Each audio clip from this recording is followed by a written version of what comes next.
Students, welcome to my channel God classes.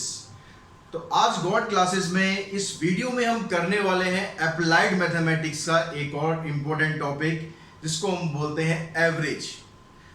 अगर हम average की बात करें तो स्टूडेंट्स आप अभी 11th क्लास में हैं, आपने अप्लाइड मैथमेटिक्स चूज किया है, लेकिन एवरेज आपके लिए कोई नया टॉपिक नहीं है। एवरेज आप आई थिंक 6th या 7th क्लास से पढ़ते आ रहे हैं कि एवरेज है क्या। फिर भी हम एक थोड़ा सा रिकॉल कर लेते हैं कि एवरेज एक्चुअली है क्या और हमें निकालने की ज़रूरत क्यों पड़ती है। अगर आप क्रिकेट फैन हैं तो आपने अक्सर देखा होगा कि हम बैट्समैन की बात करते हैं कि इस बैट्समैन की एवरेज इतनी है। जैसे हम फॉर एग्जांपल विराट कोहली को ले लेते हैं। विराट कोहली के बारे में हम कहते हैं भाई विराट कोहली की एवरेज अबव 50 है। अबव 50 यहाँ पर एवरेज का मतलब क्या हुआ? ऐसा तो नहीं कि विराट कोहली अगर हर एक मैच में जाएगा और 50 तो कम से कम बना के ही आएगा, ऐसा तो नहीं होता ना। कभी कभी जीरो पे भी आउट हो जाता है, कभी कभी सेंचुरी भी मारता है, कभी कभी 30-35 इस तरह से बनाता है। तो ये एवरेज का मतलब क्या है? एवरेज उसकी 50 क्यों बोलते हैं हम? तो एवरेज का मतलब हो जाता है कि अगर हम उसकी टोटल ओवरऑल जितनी भी उसने अब तक पारियां खेली हैं, अपनी इनिंग्स खेली हैं, उनमें जितने रन बनाए हैं उसका हम एक एवरेज वैल्यू निकालते हैं, जिससे हमें पता चलता है कि लगभग ये बैट्समैन जो है इस एवरेज से रन बनाता है। हम इसके ऊपर इतना रिलायबल हो सकते हैं, इसके ऊपर इतना भरोसा कर सकते हैं कि लगभग ये इतने रन तो बना सकता है। तो वो एवरेज से हमें सिर्फ ये पता लगता है कि जब कंटिन्यूटी में उस बैट्समैन की जो परफॉर्मेंस है वो किस रेंज में है। अगर हम कहें कि भाई कोई बैट्समैन ऐसा है जिसकी एवरेज 10 है, अब एवरेज 10 है तो उसका मतलब ये नहीं कि वो सेंचुरी नहीं मार सकता, वो भी मार सकता है सेंचुरी, लेकिन उसकी जो पूरी परफॉर्मेंस है उसके हिसाब से उसकी जो एवरेज है वो कि वो एक इनिंग में 10 रन बनाता है। ऐसे ही मान लो सपोज आप टीनेज में है तो आप स्कूटी चलाते होंगे, बाइक चलाते होंगे। अब उसमें भी हम एवरेज निकालते हैं। एवरेज क्यों निकालते हैं? कि हम पेट्रोल डलवाते हैं, भाई पेट्रोल डलवाने के बाद हमें कुछ थोड़ा आइडिया हो जाता है कि अगर हमने 100 रुपये का पेट्रोल डलाया है तो हमारी लगभग स्कूटी जो है इतने किलोमीटर लगभग चल जाएगी। तो वो एवरेज से क्या होता है, हमें एक स्पेसिफिक आइडिया मिलता है, एक जनरल आइडिया मिल जाता है कि हम कोई भी चीज़ अगर कर रहे हैं तो लगभग वो चीज़ इसके आसपास होगी। ज़रूरी नहीं है अगर आपने स्कूटी की एवरेज निकाली कि भाई मेरी स्कूटी 40 किलोमीटर देती है, अगर 100 रुपये का पेट्रोल डलाऊंगा तो 40 किलोमीटर तक चलता है, लेकिन ज़रूरी तो नहीं है कि वो 40 ही चलेगा, हो सकता है 35 भी चले, हो सकता है 45 भी चले। ठीक है, डिपेंड करता है कि आप किस तरह से चला रहे हैं और कहाँ पर चला रहे हैं। तो एवरेज का मतलब होता है किसी भी चीज़ का एक ऐसी वैल्यू निकालनी जिससे हमें उसके बारे में थोड़ा आइडिया हो जाए कि लगभग ये वैल्यू क्या हो सकती है। अब हम बात करते हैं कि इसको हम निकालते कैसे, इसका फार्मूला कैसा है। फार्मूला भी आप अब तक पढ़ते ही आए हैं कि अगर आपके पास n ऑब्जर्वेशंस हैं, n ऑब्जर्वेशंस हमने मान ली x1 x2 x3 up to xn, तो इनकी हमें एवरेज निकालनी है। तो क्या तरीका होगा, जितनी भी ऑब्जर्वेशंस आपको दी हुई हैं, जितनी भी वैल्यूज आपको दी हुई हैं, उन सबको आपको सम कर देना है। ठीक है, क्या करना है, उन सबका सम कर देना है, और जितनी ऑब्जर्वेशंस वो हैं, 5 है, 10 है, 15 है, 20 है, उससे आपको डिवाइड कर देना है। तो सिंपल लैंग्वेज में अगर हम बात करें तो फार्मूला क्या बनता है हमारा, sum of all observations divided by total number of observations. क्या फार्मूला बना, sum of all observations divided by total number of observation. अब इसी फार्मूले से हम इससे पहले एक फार्मूला और यहाँ पर हम बना सकते हैं। अगर आपको ये बोला जाए कि किसी आपको नंबर की एवरेज दी हुई है, आपको ये भी बताया हुआ कितने नंबर है, तो क्या आप उसका टोटल निकाल सकते हैं? मान लो हम कहते हैं स्टूडेंट के 5 सब्जेक्ट हैं, उन 5 सब्जेक्ट की एवरेज आपको दे दी और 5 सब्जेक्ट्स हैं, तो क्या आप स्टूडेंट के टोटल मार्क्स निकाल सकते हैं? वो भी हम निकाल सकते हैं क्योंकि एवरेज हमारे पास है। तो यहाँ पर आपको क्या करना है, इसको जब आप इससे मल्टीप्लाई करोगे, एवरेज को इससे मल्टीप्लाई करना है नंबर ऑफ ऑब्जर्वेशन से। जितनी भी ऑब्जर्वेशंस आप यूज कर रहे हो उनको अगर आप मल्टीप्लाई कर दोगे उसकी एवरेज से, तो आपके पास टोटल सम आ जाएगा कि जितनी भी ऑब्जर्वेशंस वहाँ यूज हो रही है उनका सम कितना है। तो एक फार्मूला आपका ये भी बन जाता है जब आपको टोटल निकालना होता है। तो अभी हम क्योंकि डिफरेंट टाइप के क्वेश्चंस करेंगे, वहाँ पर आपको टोटल की जरूरत भी पड़ेगी और एवरेज की जरूरत भी पड़ेगी। तो एवरेज अगर निकालनी है तो क्या करना है, sum of all observations divided by total number of observation. बहुत सिंपल फार्मूला, बहुत सिंपल तरीके से आपको समझा रहा हूँ, कुछ भी टेंशन नहीं लेनी, कुछ भी कॉम्प्लिकेटेड नहीं करेंगे हम। जब आप यहाँ से सम निकालना चाहते हैं तो सिंपली क्या करना है, इसको यहाँ क्रॉस मल्टीप्लाई कर देना है, एवरेज को नंबर ऑफ ऑब्जर्वेशन से मल्टीप्लाई करेंगे तो आपके पास सम आ जाएगा। एवरेज को आप कहीं कहीं पर मीन भी यूज कर सकते हैं, एवरेज का मतलब मीन भी होता है। अगर आपसे मीन पूछा जाए तो भी उसका मतलब यही है कि आपको एवरेज ही निकालनी है। यहाँ तक आई थिंक आपको क्लियर हो गया होगा, समझ में आ गया होगा कि क्या फार्मूला कैसे हमें यूज करना है। अब उसको यूज करके भी देखते हैं भाई फार्मूला यूज करते कैसे हैं। तो सबसे पहला काम तो हम ये करते हैं कि जो हमारे सबसे पहले नंबर्स हैं, सबसे पहले मतलब नेचुरल नंबर्स हैं, उन नेचुरल नंबर्स का मीन निकालते हैं। नेचुरल नंबर हो गए 1 से लेकर, हम अभी 10 तक लेते हैं, बहुत सारे लेंगे तो ज़्यादा हो जाएगा, तो 10 तक हम नंबर लेते हैं। 10 का आपको मीन निकालना है, मीन मतलब एवरेज निकालनी है। तो हम क्या करते हैं, एवरेज निकालने के लिए इन सब का हम सम करेंगे। 1 + 2 + 3 4 5 6 7 8 9 10, इन सब का सम किया डिवाइडेड बाय कितनी ऑब्जर्वेशंस हैं, यहाँ पर कितनी वैल्यू यूज हो रही है, 1 से लेकर 10 तक हम यूज कर रहे हैं तो 10 ही वैल्यू यूज हो रही है, तो यहाँ पर आपको डिवाइड कर देना है 10 से। अब हमें इसका सम फाइंड करना है। अब देखो सम जब भी आप फाइंड करते हैं तो कोशिश करें कि हमेशा पेयर बना के करें। अगर आप ऐसे करेंगे 1 + 2 3 3 + 3 6 6 + 4 10 हो तो जाएगा सम, लेकिन इसको मैं दूसरा तरीका बता रहा हूँ जिससे आप और जल्दी कर सकते हैं। यहाँ पर देखो ये तो 10 हो गया, इसको अलग छोड़ते हैं। अब ये देखो 1 और 9, ये भी 10 हो गया, 10 10 20। फिर आप इसको ले लो, ये भी 10 30 40 50, बचा गया 5, तो 50 में 5 ऐड कर देंगे, हो गया क्या 55। तो इस तरह से अगर जहां जहां पेयरिंग पॉसिबल है वहां पर आप हमेशा पेयर बना के सॉल्व करो।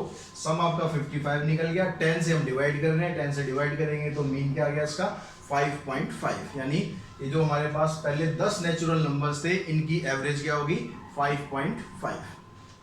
अब मान लो आपको क्वेश्चन दे दिया कि find the mean of first 5 prime numbers, पहले 5 प्राइम नंबर्स का आपको मीन फाइंड करना है। तो यहाँ भी क्या करना है, आपको प्राइम नंबर पता होने चाहिए बस। प्राइम नंबर तो आई थिंक आपको पता होगा, नहीं पता हो तो प्राइम नंबर की आपको ध्यान होगा कि सबसे फर्स्ट वीडियो हमारी प्राइम नंबर्स की थी, वो इस साल आपके सिलेबस से डिलीट हो गया, लेकिन प्राइम नंबर्स आपको पता होने चाहिए। तो आप वो वीडियो देख सकते हैं, वहाँ समझ सकते हैं प्राइम नंबर क्या होते हैं। तो प्राइम नंबर सबसे पहला होता है हमारे पास 2, उसके बाद 3, फिर 5 7 और 11। अब क्योंकि फर्स्ट 5 प्राइम नंबर लेने थे तो 5 ले लेते हैं, और उनके लिए एवरेज अगर निकालेंगे या मीन निकालेंगे, मीन लिख दो आप, एवरेज लिख दो, बात दोनों की एक ही है। ऑलरेडी मैं आपको बता चुका हूँ, तो उसमें आपको कंफ्यूज होने की जरूरत नहीं है। कहीं पर मैंने मीन लिखा है, कहीं पर एवरेज लिखा है, बात एक ही है। तो यहाँ पर आप क्या करेंगे 2 + 3 + 5 + 7 + 11। अब यहाँ से आपको डिवाइड करना है किसके 5 से, क्योंकि कितनी ऑब्जर्वेशन थी 5 ऑब्जर्वेशन थी। अब यहाँ पर देखो ऐड करो 2 3 5 5 10 हो गया, 10 और 11 ये हो गया 21 21 + 7 28। अब 28 को आपको डिवाइड कर देना 5 से, डिवाइड करेंगे आ जाएगा 5 5 25 और 5 6 30, तो 5.6 इनका मीन आ जाएगा। आई थिंक समझ गए होंगे सिंपल एप्लीकेशंस की मीन आपको कैसे निकालना है। अब क्योंकि थोड़ी सी हम वर्ड प्रॉब्लम पे चलेंगे, थोड़ा सा और कॉम्प्लिकेटेड क्वेश्चंस पे चलेंगे, तो अभी हमने दो सिंपल क्वेश्चन कर लिए, उससे आपको पता लग गया कि मीन या एवरेज आपको निकालनी कैसे है। क्या करना है, sum of observation divided by number of observation. बिल्कुल सिंपल फार्मूला है, कोई टेंशन लेने की जरूरत नहीं है, पैनिक होने की जरूरत नहीं है, बड़े आराम से क्वेश्चन आप करने वाले हो सारे। तो बच्चों अब हम समझते हैं, अगर हम थोड़े से और टिपिकल क्वेश्चंस पे चलते हैं तो वहां पर आपको किस तरह से मीन को यूज करना है। यहाँ पर देखो क्वेश्चन में कहता है था एवरेज ऑफ 4 नंबर, 4 नंबर है आपके पास, उनकी एवरेज क्या दी है 80। क्या दिया है ध्यान से देखो, स्टेटमेंट को ध्यान से पढ़ो, सब कुछ समझ में आ जाएगा क्या है। क्या दिया हुआ है एवरेज ऑफ 4 नंबर। नंबर मतलब यहाँ अगर हम आंसर लेते हैं, नंबर का मतलब हो गया यहाँ पर n से रिप्रेजेंट कर रहा हूँ मैं कि नंबर ऑफ ऑब्जर्वेशन कितनी है उसको n से रिप्रेजेंट कर सकते हैं। तो नंबर कितने आपके पास 4, और एवरेज कितनी है, एवरेज होगी आपके पास, एवरेज आ गई इसकी 80। तो यहाँ पर ध्यान होगी, जो हमने फार्मूला किया था स्टार्टिंग में, वहां मैंने आपको बताया था कि आप एवरेज को नंबर ऑफ ऑब्जर्वेशन से मल्टीप्लाई करोगे तो आपको आपके पास क्या निकलता है, याद है ना। याद नहीं है तो एक बार पीछे रिवाइंड करके देखो, वीडियो बहुत जरूरी है।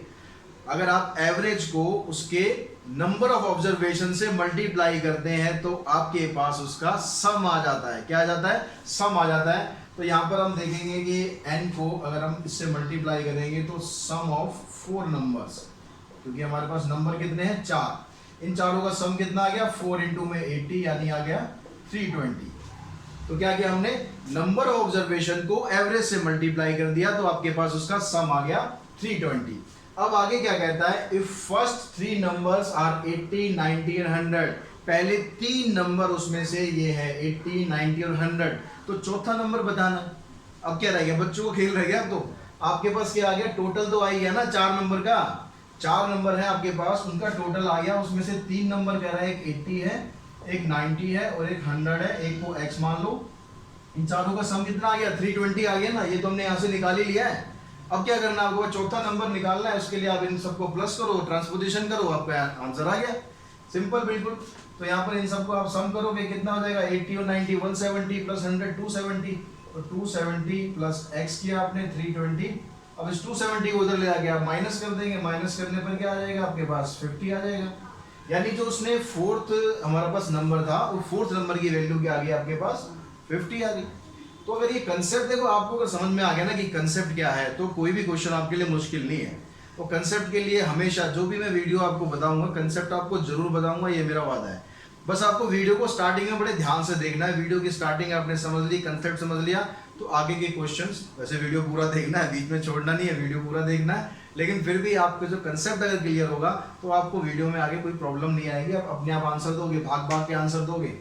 तो यहाँ पर देखो x की वैल्यू आपके पास निकल गई 50, यानी जो फोर्थ नंबर है आपका वो 50 आ गया, फोर्थ नंबर क्या आ गया 50 आ गया। अब यहाँ पर देखो अगला क्वेश्चन में क्या कहता था, average score of a batsman for the first 8 inning. यहाँ पर क्या कह रहा है, फर्स्ट 8 इनिंग्स, यानी जो n है यहाँ पर ये 8 है, और एवरेज कितना दिया इसका 75, एवरेज कितना हो गया 75। तो आपके पास क्या आ जाएगा, जो टोटल आएगा वो किसका टोटल आएगा, 8 इनिंग्स का टोटल आ जाएगा कि 8 इनिंग में कितने रन बनाए। तो टोटल ऑफ 8 इनिंग्स, तो ये आ गया 8 इंटू में 75 मल्टीप्लाई कर देंगे, 8 5 जा 40, 8 7 जा 56 प्लस 4 यानी 600। तो भैया जो बैट्समैन है हमारा, उस बैट्समैन ने पहले 8 इनिंग में 600 रन बना रखे हैं, कोई छोटी बात नहीं है 8 इनिंग में 600 रन बनाना। तो हमारे पास बैट्समैन बढ़िया है, तो 8 इनिंग के अंदर उसने 600 रन बना दिए। अब कहता है कि उसके बाद वो अगली इनिंग में 80 रन बना रहा है, उससे अगली में 100 रन बना रहा है, यार बढ़ता ही जा रहा है, ये तो बहुत बढ़िया बैट्समैन है। तो क्या कर रहा है वो 9th इनिंग में 80 रन बना रहा है और 10th इनिंग में 100 रन बना रहा है। तो आपको 10 इनिंग की एवरेज बतानी है, तो हम क्या करेंगे, 10 इनिंग की एवरेज बतानी है तो 10 इनिंग का टोटल निकालना है। अब टोटल आपके पास किसका आया हुआ है, 8 का तो आया हुआ है टोटल भाई, तो 8 का टोटल आया हुआ है, तो बाकी 10 का टोटल कितना हो जाएगा 600, तो 8 का हो ही गया। जो 9th इनिंग है उसमें 80 रन बना रहा है, और 10th इनिंग में तो सेंचुरी मार रहा है, और बढ़िया बात है। तो यहाँ सेंचुरी मार रहा है, यानी टोटल आ गया कितना इसका 780। अब ये 780 किसका टोटल आया है, 780 टोटल आया है 10 इनिंग्स का। तो टोटल इन 10 इनिंग्स आ गया जी 780। तो एवरेज ऑफ 10 इनिंग कितनी आ गई, एवरेज ऑफ 10 इनिंग्स, एवरेज निकालेंगे तो आप टोटल को डिवाइड कर देंगे 10 से। अब टोटल को 10 से डिवाइड करेंगे तो एवरेज आ गई 78। यानी अगर वही बैट्समैन ने परफॉर्मेंस आगे बढ़िया करी तो एवरेज नेचुरल बढ़नी है।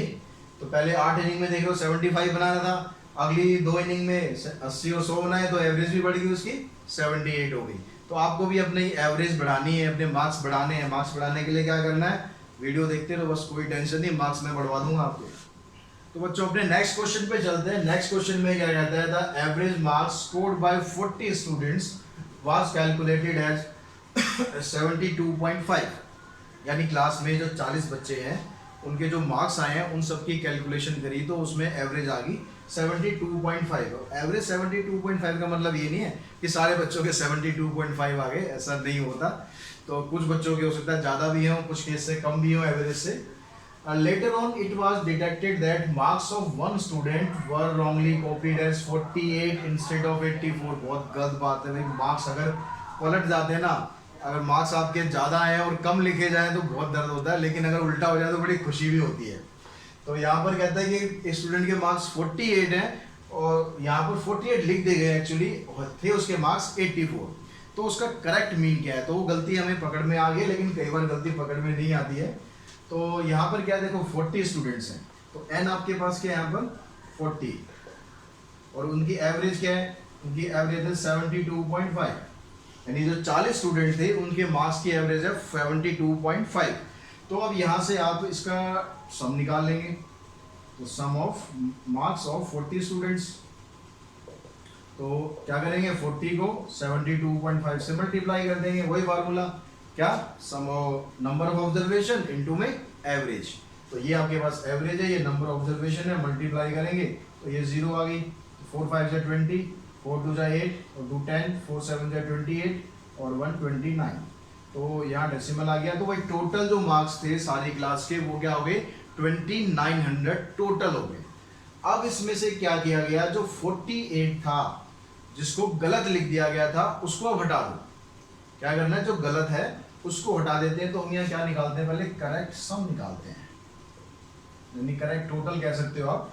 तो 2900 में से आपको क्या करना है, जो गलत था, गलत क्या था 48, उसको आप हटा दो। उसकी जगह क्या करना है, जो टोटल में सही मार्क्स को ऐड कर देना है। और सही मार्क्स क्या थे 84, जो गलत थे सिंपली उसको हटा देना। यहाँ इस चक्कर में मत पढ़ना डिफरेंस कितना है, सीधा सीधा यहाँ कर लेंगे हम कि 48 जो आपके गलत मार्क्स थे वो हटा दो और जो सही मार्क्स थे उनको ले आओ। तो यहाँ से अब इनका डिफरेंस निकाल लो आप। तो 2900 प्लस यहाँ माइनस किया, 4 माइनस 8 6 और 7 माइनस 4 3, तो 30 मार्क्स का डिफरेंस और आ गया, यानी टोटल आ गया 2936। अब जो टोटल क्लास टोटल जो क्लास थी हमारी 40 स्टूडेंट्स की, उनके मार्क्स अब ये हैं। अब इसके हिसाब से आप करेक्ट मीन निकाल दो। तो करेक्ट मीन कितना आ जाएगा, मीन मतलब एवरेज, ठीक है। मीन आ जाएगा 2936 को आप डिवाइड कर दो 40 से। और 40 से डिवाइड करने से पहले हम इसको 4 से कैंसिल कर लेते हैं और आसान हो जाएगा। 4 7 जा 28, 4 3 जा 12, 4 4 जा 16, यानी आ गया 73.4। तो जो गलत मार्क्स थे वो हमने ठीक किए। तो देखो क्लास की एवरेज भी बढ़ गई क्योंकि बच्चे के मार्क्स बढ़ गए, क्लास को भी बहुत फायदा हो गया कि एवरेज बढ़ गई भाई क्लास की। तो नेक्स्ट क्वेश्चन देखो, नेक्स्ट क्वेश्चन में क्या है, the average of 19 observation is 54। आपके पास 19 ऑब्जर्वेशन है, उनकी एवरेज दी है 54। तो पहले हम इसका सब निकाल लेते हैं। जब भी ऐसा क्वेश्चन दे रखा ना कि भाई average of this number is this, तो सबसे पहला काम है कि उनका मल्टीप्लाई करके उनका टोटल निकाल लो, उसका किस्सा खत्म करो। तो यहाँ पर मैं डायरेक्ट अब निकाल लेता हूँ, ठीक है। Sum of 19 observation, sum of 19 observation कितना आ गया, 19 को मल्टीप्लाई करेंगे किससे, 54 से। अब 19 की टेबल आती है नहीं आती है, नहीं आती है तो याद कर लो कम से कम। तो 19 4 76, 76 का 7 आ गया और 6 आ गया, 7 कैरी करा, 19 5 95, 95 प्लस 7 102। तो ये किसका सम आया हमारे पास, जो 19 ऑब्जर्वेशन थी उन सबका सम आ गया। अब कहता है कि जो उसमें से पहली 10 ऑब्जर्वेशंस हैं उनकी जो एवरेज है वो 56। कौन सी है, सम ऑफ 10 ऑब्जर्वेशंस। तो 10 ऑब्जर्वेशन का निकालते हैं, इसकी एवरेज कितनी है 56। इसका टोटल आ गया 560। फिर आगे क्या कहता है, and that of last 10 observation. अब जो लास्ट 10 है यानी पीछे की जो 10 ऑब्जर्वेशन है उनका सम कितना आ जाएगा, ये सम ऑफ फर्स्ट 10 था। अब निकाल रहे हम सम ऑफ लास्ट 10। तो इसका भी आपको ऐसे निकालना है, 10 इंटू में 53, इनका सम आ गया 530। तो भाई अब यहां से हमारे पास तीन चीजें आ गई हैं। हम कह रहे हैं कि जो 19 ऑब्जर्वेशन है उसका सम हमारे पास आ गया, वो उसका सम आ गया हमारे पास 1026। उसके बाद जो पहली 10 ऑब्जर्वेशंस थी उसका सम आ गया 560। जो लास्ट की 10 थी उसका सम आ गया 530। अब भाई ये पहली 10 और लास्ट की 10 टोटल करोगे कितना बना, 20 हो गया ये तो। लेकिन यहाँ तो क्या दे रखा है आपको 19। तो थोड़ा सा इसका जरा कंसेप्ट समझो, क्या ये कहना चाह रहा है। हमारे पास मान लो x1 से लेकर, मैं x10 भी लिख लेता हूँ, x11 भी लिख लेता हूँ और x19। तो हमारे पास क्या है, इस तरह से 19 ऑब्जर्वेशंस है। अब पहली 10 का सम निकाला तो ये पहली 10 हो गई। अब जो लास्ट की 10 निकालेंगे, लास्ट की 10 क्योंकि 19 है, लास्ट की 10 निकालेंगे तो उसमें ये वाला 10 भी तो आएगा, इस 10 से काउंट करेंगे तभी तो लास्ट की 10 हुई। तो ये वाला जो ऑब्जर्वेशन है ये इसमें भी इंक्लूड है और इसमें भी इंक्लूड है, यानी दोनों के टोटल में आ रही है ये। अब दोनों के टोटल में आ रही है तो इसको निकालने के लिए कैसे क्या करेंगे, यही उसने पूछा है कि 10th ऑब्जर्वेशन क्या है। तो 10th ऑब्जर्वेशन निकालने के लिए आप क्या करो, पहली 10 का सम लिखो 560, अब लास्ट की 10 का सम लिखो, उसमें से जो टोटल 19 का सम था उसको माइनस कर दो। ठीक है, समझ आई बात। पहली 10 का ये हो गया, इसके अंदर ये इंक्लूड है। फिर अगली 10 कर लिया, उसके अंदर ये इंक्लूड है। अब हम क्या कर देते हैं, सबका सम जो किया था 19 की 19 का वो माइनस कर देते हैं। उससे क्या होगा, ये जो 2 बार आ रहा था तो एक बार तो चला गया, एक बार बचेगा, वो हमारा आंसर आ जाएगा। तो इसको माइनस करो, इसको माइनस किया, हमारे पास आ गया 10 माइनस 6 4, 8 माइनस 2 6, तो आंसर आ गया हमारा 64। तो बच्चों जमाना आजकल थोड़ा सा फास्ट है, तो उसी हिसाब से, क्योंकि सीबीएसई ने भी सोचा है कि भाई ज़माना बदल रहा है तो हम भी थोड़ा बदलते हैं, तो उसने भी क्या करा, एग्जामिनेशन पैटर्न में कुछ क्वेश्चन ऐसे डाल दिए, लगभग 20 क्वेश्चन ऐसे जो 1 मार्कर होते हैं। और 1 मार्कर अगर आते हैं तो आपको पूरा एक्सप्लेन करने की ज़रूरत नहीं है, अगर आपका कंसेप्ट क्लियर है तो आप इजीली उसका आंसर भी दे देंगे, तो भी आपको 1 मार्क पूरा मिलता है। तो मैं ऐसे कुछ आपको टिप्स बता रहा हूँ यहाँ पर एवरेज से रिलेटेड, जिससे आप देखते हैं अपना आंसर इजीली बता सकते हैं कि आपका आंसर क्या आने वाला है। तो पहला केस क्या होगा, if x is added to each observation then average increases by x। मान लो ये कहता है कि आपके पास 10 या जैसे हमने स्टूडेंट्स का लिया था एग्जांपल, 40 स्टूडेंट्स है क्लास के, उन 40 स्टूडेंट्स की एवरेज आ गई, एवरेज कितनी थी 72.5, ऐसे कुछ था कि 40 स्टूडेंट्स की एवरेज क्या थी 72.5।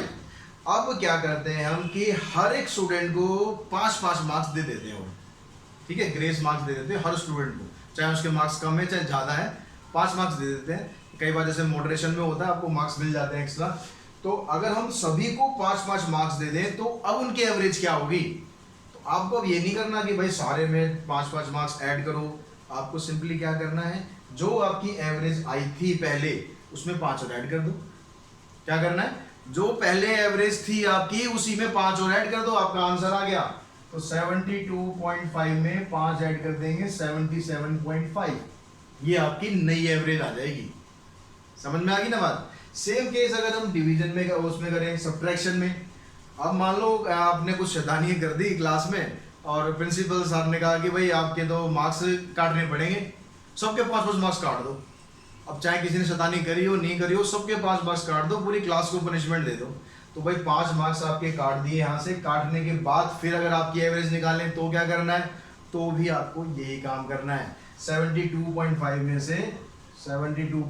से 5 माइनस कर दो, कितना रह गया 67.5, एवरेज घट गई, लेकिन मेहनत तो नहीं लगी ना हमें इसको निकालने में। तो ये टिप्स थोड़ी सी याद रखोगे तो बड़े इजीली आप अपने आंसर दे दोगे। अब यहाँ पर क्या कर रहा है कि अगर ऑब्जर्वेशन में मल्टीप्लाई कर दिया जाए, यहाँ पर क्या था ऐड था, यहाँ पर क्या था सब्ट्रैक्शन था, अब यहाँ पर कह रहा है मल्टीप्लाई कर दिया जाए हर एक ऑब्जर्वेशन में, यानी जितने भी मार्क्स आए हैं सभी को हमने 2 से मल्टीप्लाई कर दिया, ठीक है। इनकेस मान लेते हैं कि जितने भी आपके मार्क्स हैं सभी के मार्क्स को भी 2 से मल्टीप्लाई कर दो, फिर एवरेज बताओ। तो यहाँ भी यही काम कर देना आपको, जो एवरेज आपकी निकली थी 72.5 एवरेज निकली है, इसको 2 से मल्टीप्लाई कर दो, 2 5 जा 10, 2 2 जा 4 5, 2 7 जा 14, तो अब आपकी एवरेज आ जाएगी 145, ठीक है। समझ में आई, कोई मतलब एक्स्ट्रा कैलकुलेशन करने की जरूरत नहीं है आपको, जो भी मैं बता रहा हूँ ये टिप्स आप फॉलो करेंगे तो एक एक नंबर वाले क्वेश्चन तो आपके ऐसे ही हो जाने हैं। सेम चीज आप डिवाइड में कर दो, डिवाइड में कहते हैं जी भाई आपके मार्क्स जो हैं सबके 2 से डिवाइड कर दो, तो जो एवरेज होगी उसको भी आप 2 से डिवाइड कर दो, 2 से डिवाइड कर दोगे एवरेज को आ जाएगा 36.25। तो इस तरह से आप डायरेक्टली उन क्वेश्चंस के आंसर दे सकते हो जिसमें आपको एक्सप्लेनेशन नहीं देना, यानी जो 1 मार्कर है या एमसीक्यूज है, आपको कंसेप्ट लेकिन पता होना चाहिए कि भाई ऐसा क्यों हो रहा है, ठीक है। तो आप उसको याद रखने की कोई जरूरत है नहीं, बिल्कुल सिंपल चीज बताइए मैंने, प्लस है प्लस करो, माइनस है माइनस, मल्टीप्लाई मल्टीप्लाई, डिवाइड है डिवाइड। तो बच्चों आई होप कि आपको ये जो एवरेज की क्लास थी इसमें एवरेज का जो पूरा कंसेप्ट है वो ढंग से क्लियर हो गया होगा। और अगर क्लियर हो गया है ना, और फिर भी अगर आपने वीडियो को लाइक नहीं करा, चैनल को सब्सक्राइब नहीं करा, तो बता रहा हूँ बहुत गलत बात हो जाएगी। अगर देखो पसंद नहीं है तो मत करो, लेकिन अगर पसंद आई है वीडियो, बेनिफिशियल आपके लिए लगती है, तो वीडियो को लाइक भी करो, शेयर भी करो, चैनल को सब्सक्राइब भी करो, दोस्तों से भी करवाओ। आप लोग सब्सक्राइब करोगे तभी तो मैं आगे आपको और वीडियो देता रहूँगा बढ़िया बढ़िया। तो आज के लिए हम इतना ही, नेक्स्ट वीडियो में जल्दी मिलते हैं नए टॉपिक के साथ जो कि बेस्ड होगा कैलेंडर पे, जो आपका नेक्स्ट टॉपिक है कैलेंडर।